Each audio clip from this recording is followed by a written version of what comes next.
Ծաղկազարդի տոնի առավոտյան Սուրբ Պայծառակերպություն եկեղեցին դիմավորեց Մոսկվայի հայերին, որոնք ամենահեռավոր վայրերից եկել էին Տիրոջ հաղթական մուտքը Երուսաղեմ նշելու համար։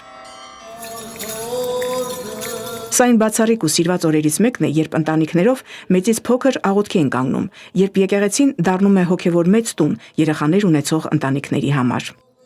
Ծաղկազարդի տոնակատարությունը սկսվեց կյանքի, հույսի եւ նորացման խորհրդանիշ կանաչ ճյուղերի օրհնությամբ։ Թեմակալ առաջնորդ Եզրա Սրբազանի հանդիսապետությամբ օրհնվեցին ուռենու ոստերը։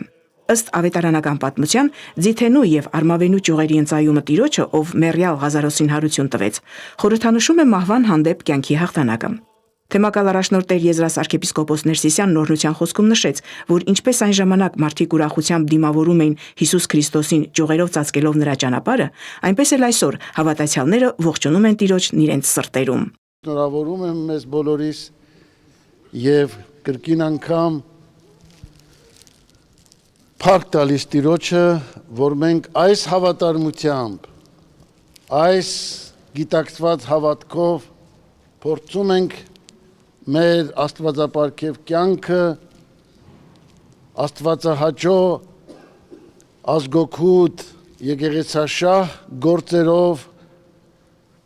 աշխատանքով, բարեգործություններով վկայենք, որ մենք քրիստոնյա ենք եւ ձգտում ենք արժանանալ մեր երկնավոր հոր ներողամտությանը, գթասրտությանը եւ օրհնությանը։ Արարողությունից հետո օրհնված կանաչ ճյուղերը հոգևորականները բաժանեցին ժողովրդին։ Եկել ենք Ծաղկազարդին եւ այս օրհնած ճյուղերը տանում ենք մեր տուն,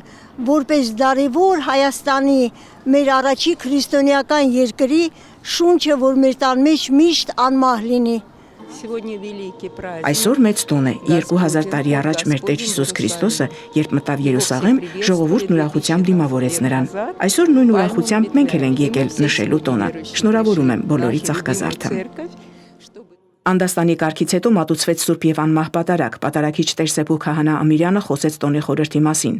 Այսօր մենք ոչ միայն եկել ենք աղոթելու, այլև հիշելու այն մեծ իրադարձությունը, որը տեղի է ունեցել ավելի քան 2000 տարի առաջ, ասաց Տեր հայրը։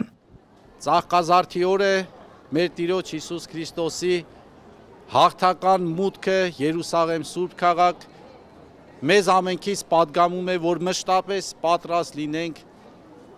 Քրիստոսին ընդունելու մեր հոգուց, մտքից, սրտից ներս բացելու դռները եւ ասելու օրհնյալ ես դու, որ գալիս ես Տիրոջ անունով։ Թող ամենքս որպես քրիստոնյա ծաղկազարդված այսօր մշտապես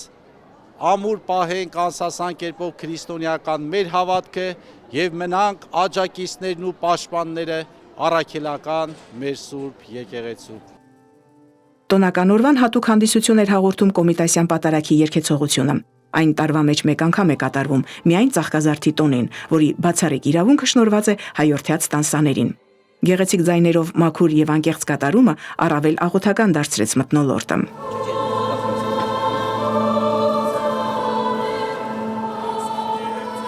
Պատարագի ավարտին կատարվեց մանուկների օրհնության կարգ։ Այստեղ էին նաև եկեղեցու հովանու ներքո գործող Սուրբ Գրիգոր Նարեկացու անվան վարժարանի եւ Սուրբ Ներսես Շնորհալու անվան հայորդյաց տանսաները։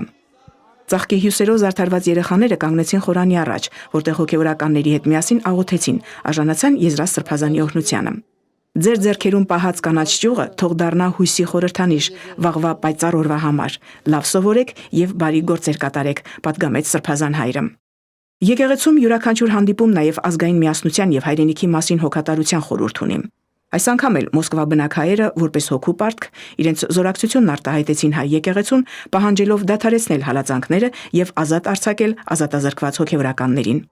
Նրանք մասնակցեցին ի պաշտպանություն հայ եկեղեցու ստորագրահավաքին, որը կազմակերպվել է Սանկտ Պետերբուրգի մի խումբ հայերի նախաձեռնությամբ եւ արդեն մեծ տարածում ունի ողջ Ռուսաստանում։ Այս առիթով բոլորովին վերջերս ստեղծված Arms-Purg կայքում արդեն 75000 ստորագրություն կա աշխարհի 52 երկրից։ Այդ թիվը սրընթաց արագությամբ մեծանում է։ Ալբերտ Նազարյան, Արթուր Սարգսյան, Եկեղեցական կյանք, Մոսկվա։